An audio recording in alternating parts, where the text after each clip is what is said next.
question est cruciale. En effet, Parcoursup a été critiqué pour une raison très simple. On part du principe que lorsqu'un vœu est refusé, en attente, c'est Parcoursup la raison. Pas du tout. Il faut, dans un premier temps, comprendre que Parcoursup, premièrement, ne note pas. Parcoursup n'évalue pas. Parcoursup est simplement un algorithme d'interclassement.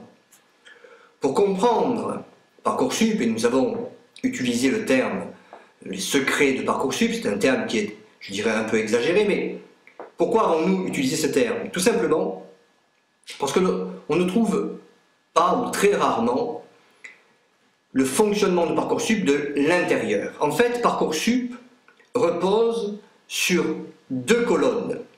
La première colonne, c'est la fiche à venir. En effet, lorsque un individu est en terminale, durant le deuxième trimestre, les professeurs se réunissent et, durant cette réunion, le niveau du candidat, son parcours, ses annotations, font l'objet d'une synthèse à l'intérieur d'un document qu'on appelle la fiche à venir. Cette fiche à venir, c'est en fait une notation, une cotation.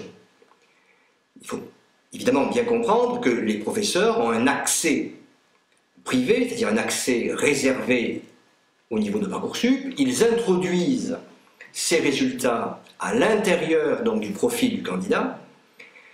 Et de l'autre côté, chaque établissement ou chaque candidat, candidate, eh bien, ces établissements se réunissent et c'est ce qu'on appelle la commission des vœux, CEV, commission d'examen des vœux.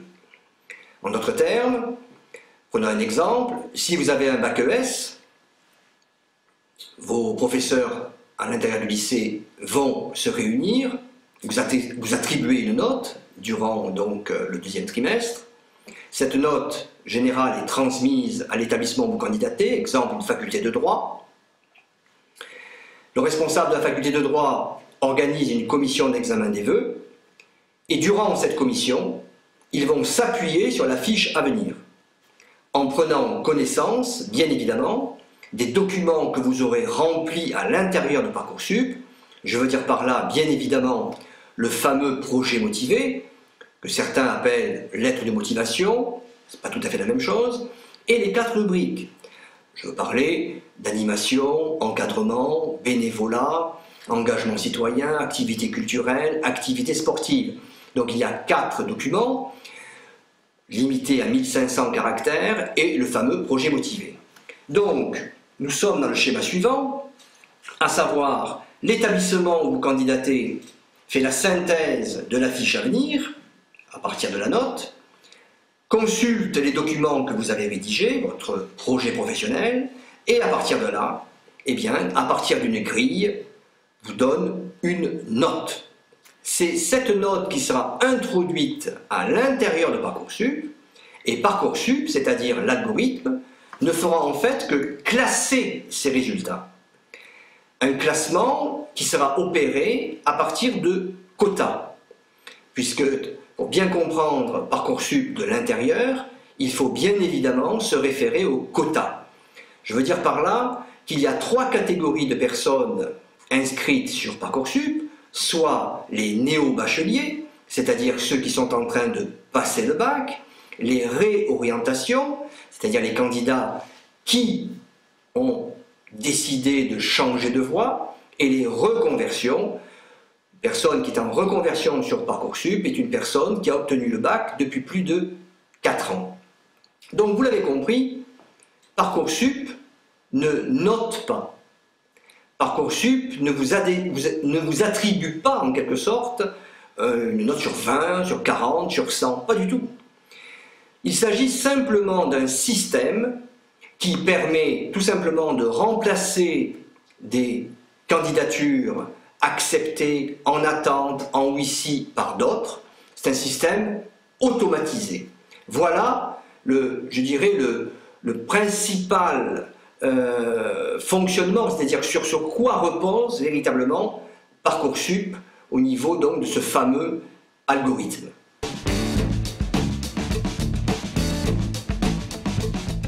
L'algorithme de Parcoursup n'est pas nouveau, puisqu'en fait, il a été créé en 1962. À l'origine, deux mathématiciens, Gales et Shapley, ont inventé cet algorithme qu'on appelle l'algorithme des mariages stables. En fait, c'est un système qui permet tout simplement de marier deux personnes. Donc évidemment, dans le cas présent, on a d'un côté les élèves qui souhaitent intégrer un établissement et de l'autre, les établissements qui recrutent des élèves. D'où le terme algorithme des mariages stables. Ce processus a vu le jour en France avec APB, puisque APB, en quelque sorte, on peut dire que c'est le brouillon de Parcoursup, mais dans tous les pays européens, quasiment 80% des pays européens, la Suède, l'Allemagne, etc., tous ces pays utilisent des systèmes comparables à celui de Parcoursup, sauf que Parcoursup a véritablement une particularité franco-française. Quelle est cette particularité? Eh bien, en fait, c'est ce qu'on a vu précédemment. Vous avez compris que Parcoursup repose à la fois sur le résultat de la fiche à venir et la reprise de cette fameuse fiche à venir à partir de la commission des vœux. Donc nous avons bien, dans ce cas présent, une intervention humaine, ce que l'on ne retrouve pas dans les systèmes équivalents à Parcoursup dans de nombreux pays européens. On peut dire que notre système, je dirais, avec cette dimension humaine, est, je dirais, en quelque sorte, qualitativement supérieur. J'insiste sur le premier point que nous avons évoqué au début de cette vidéo. Parcoursup est simplement un algorithme de distribution, un peu comme au poker, lorsque l'on distribue les cartes. Donc évidemment, soit vous n'acceptez pas la carte, soit vous acceptez la carte, soit vous acceptez un vœu, soit on vous refuse l'accès. Et donc, à partir des phases principales et des phases complémentaires, il y a eh bien, tout simplement un système automatisé à partir duquel les vœux que vous mettez en attente ou les vœux que vous refusez sont renvoyés dans le système, c'est-à-dire qu'il y a une représentation de la place à une personne sur la liste, mais j'insiste, ce système est uniquement, tout simplement, un algorithme d'interclassement.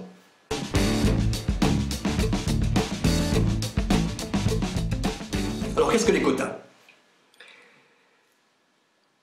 Parcoursup fonctionne à partir de 3 quotas et un quatrième, le paramètre bourse. Prenons les 3 quotas, 3 fois 33%. Il y a, comme je vous l'ai expliqué précédemment, les néo-bacheliers, les réorientations et les reconversions. Il faut savoir que sur 900 000 candidats, on compte à peu près 100 000 candidats de plus de 30 ans, c'est-à-dire des reconversions des adultes. En d'autres termes, 10% des personnes inscrites sur Parcoursup sont en reconversion professionnelle. Je rappelle au passage qu'il n'y a pas d'âge pour s'inscrire sur Parcoursup. Bien. À partir de là, ces quotas, ces plafonds, 3 fois 33, permettent de répartir les candidats et un individu qui souhaite intégrer une école infirmière à l'âge de 40 ans, eh bien, ça signifie qu'il ne sera pas en concurrence avec un jeune de 18 ans en train de préparer son baccalauréat ST2S ou S, etc. Donc ces quotas permettent tout simplement de classifier, de classer, de comparer des candidatures dans une même famille, d'où l'idée de quota.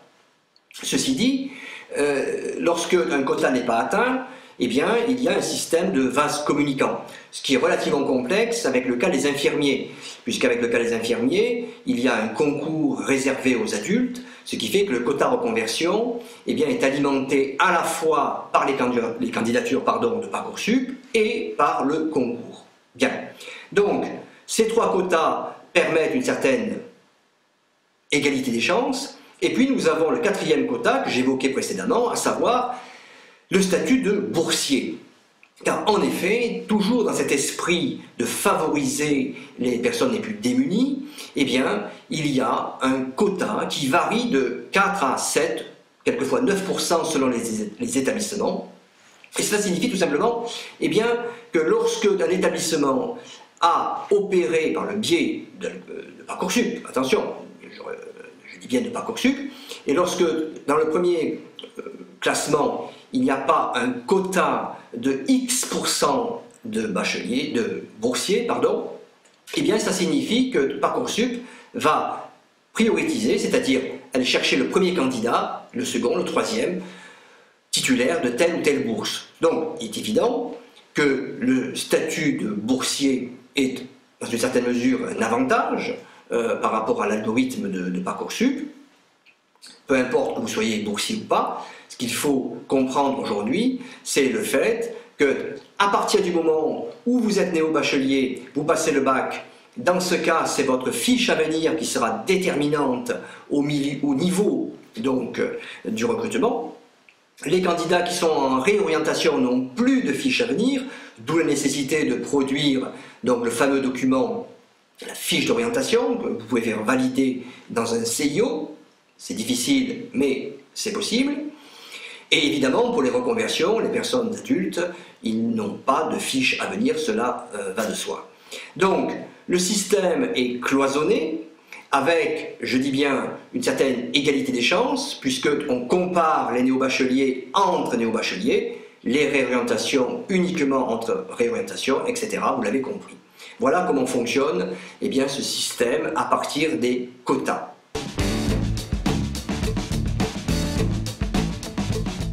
Vous l'avez compris, le point le plus important sur lequel reposent les recrutements assistés par l'algorithme Parcoursup, c'est bien évidemment la commission des vœux. La commission des vœux qui statue à l'intérieur de chaque établissement en prenant en compte évidemment votre projet professionnel et la note que vous aurez obtenue à l'intérieur de la fiche à venir.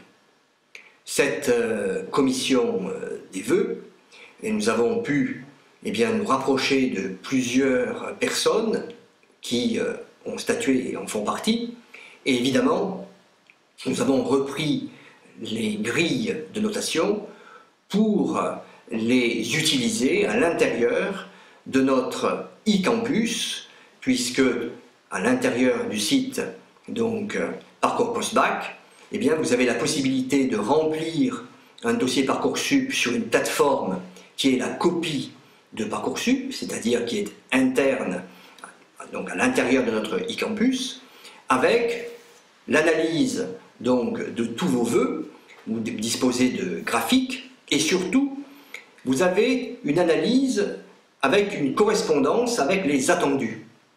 Puisque jusqu'à maintenant, nous n'avons pas utilisé ce terme, les attendus, et je ne sais pas si vous avez remarqué, en parcourant donc le site Parcoursup, le terme de critères n'est jamais cité. C'est étrange, puisque une école a forcément des critères de sélection, mais ce terme de critères n'est jamais cité. Alors pourquoi n'est-il jamais cité? Bien tout simplement parce qu'il a été remplacé par le terme d'attendu. Alors qu'est-ce qu'un attendu? Eh bien un attendu, c'est tout simplement le critère de tel ou tel établissement. Si nous prenons la faculté de droit, eh bien un des attendus pour intégrer une faculté de droit, devenir juriste, avocat, etc., c'est bien évidemment une maîtrise de l'expression orale, de l'expression écrite. Si nous prenons l'attendu infirmier, eh bien il faut évidemment un intérêt pour les autres, empathie, bienveillance, etc. Donc, pour certaines écoles, pour certains établissements, il y a des attendus avec une dimension plus scolaire et pour d'autres professions, des attendus un peu plus professionnels. Donc, il est d'une importance capitale, bien évidemment, de rédiger vos différents documents à l'intérieur de Parcoursup, c'est-à-dire animation, encadrement, activités culturelles, bénévolat, projets motivés, les documents, donc les 5 documents limités à 1500 caractères. Et il ne s'agit pas de raconter votre vie, il ne s'agit pas simplement de décrire ce que vous avez fait, il faut partir des attendus. Et si vous ne répondez pas aux attendus, eh bien, il faut s'y prendre le plus tôt possible, de telle manière qu'à partir du moment où vous commencez à rédiger les documents sur notre plateforme d'exercice, celle qui est interne à notre e-campus, des conseillers vont vous indiquer des actions à mettre en œuvre pour faire correspondre vos vœux avec les attendus. Durant l'année 2019, nous avons une multitude de candidats qui ont obtenu jusqu'à 12, maximum 14 vœux, et lorsque nous avons élaboré les différents documents, bien évidemment, nous sommes partis de chaque attendu. Et c'est évidemment, vous l'avez compris, le cœur du problème, puisque si vous avez une inadéquation avec les attendus, alors vous n'aurez pas une réponse positive, mais en oui-si. Le oui-si, ça signifie que votre intégration, votre entrée dans un établissement supérieur est subordonnée soit au fait de devoir faire la licence en 4 ans, soit de suivre certains modules supplémentaires, puisqu'il y a bien 3 réponses à l'issue de Parcoursup, soit vous êtes accepté, soit refusé, ou cette position intermédiaire qu'on appelle le oui-si.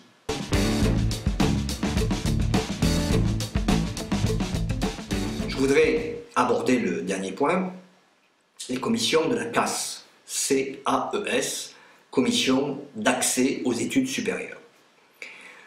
Vous l'avez peut-être lu dans certains magazines, Studirama, L'Étudiant, il est souvent fait référence aux commissions de la CAS. Je voudrais ici expliquer la fonction de cette commission et surtout regarder dans les faits ce qui se passe.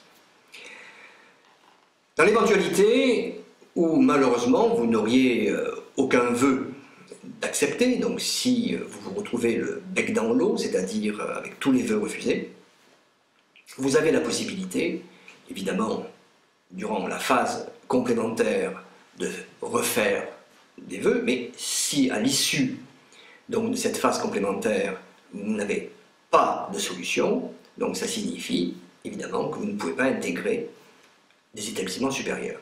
Et c'est à ce moment précis qu'intervient la commission de la CAS.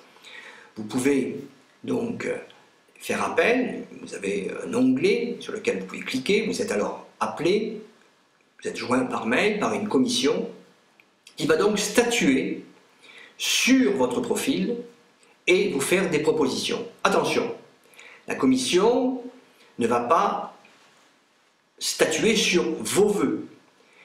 La fonction de cette commission est de vous faire des propositions voisines.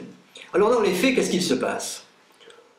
Soyons réalistes, 5 à 7% des candidats acceptent ces vœux et dans beaucoup de cas, on a assisté à des, entre guillemets, des dérapages. Je veux citer par exemple une candidate qui souhaitait intégrer une école infirmière. Je cite cet exemple parce que le choix infirmier représente 10% de tous les vœux sur Parcoursup. Et donc, la commission de la CAS lui a proposé une faculté de philosophie. Évidemment, on est en droit de se poser la question, quel est le rapport entre soigner des personnes âgées, faire des prises de sang, travailler dans un hôpital, et étudier Nietzsche et ainsi par les Zarathustra ou la critique de la raison pure de Kant. A priori, il n'y a aucun rapport. Donc, il ne faut pas avoir, je dirais, beaucoup d'espoir quant à la commission des vœux, puisqu'elle permet, entre guillemets, si vous me permettez l'expression, de replacer quasiment 5 à 7% des candidats. Alors évidemment, à partir du moment où vous vous retrouvez sans aucune solution, il y a d'autres alternatives, qu'il s'agisse des études en Belgique. Vous avez sur le site Parcours Post-Bac l'onglet Étudier en Belgique. 100% des candidats que nous formons et pour lesquels nous montons les dossiers sont acceptés à Bruxelles dans certaines filières. Vous avez la possibilité soit de refaire un dossier Parcoursup l'année d'après. Sur la page les solutions, puisque sur Parcours Post-Bac vous avez toutes les solutions, il y en a 10. On a même fait un point sur les recours, puisque dans certains cas les familles ont souhaité faire des recours au tribunal administratif. Vous trouverez les résultats de ces démarches juridiques. N'y comptez pas. Et ce que je veux dire par là, c'est qu'à partir du moment où vous vous retrouvez sans vœu, vous avez soit la possibilité de refaire un dossier, soit partir à l'étranger ou vous inscrire dans un établissement hors contrat. Voilà, nous avons, à partir de cette vidéo, présenté Parcoursup, son fonctionnement. Vous avez la possibilité de retrouver un des consultants ou moi-même. Vous avez la possibilité donc d'être encadré, conseillé à partir de la rédaction de votre dossier. Et si vous candidatez dans certaines écoles telles que kiné, ortho, les écoles d'architecture, vous aurez à passer une épreuve orale. Et là encore, nous sommes en mesure de vous préparer aux oraux d'admission dans le cadre des établissements qui, bien évidemment, recrutent à partir de Parcoursup et d'une épreuve orale. À bientôt sur Parcours Post-Bac.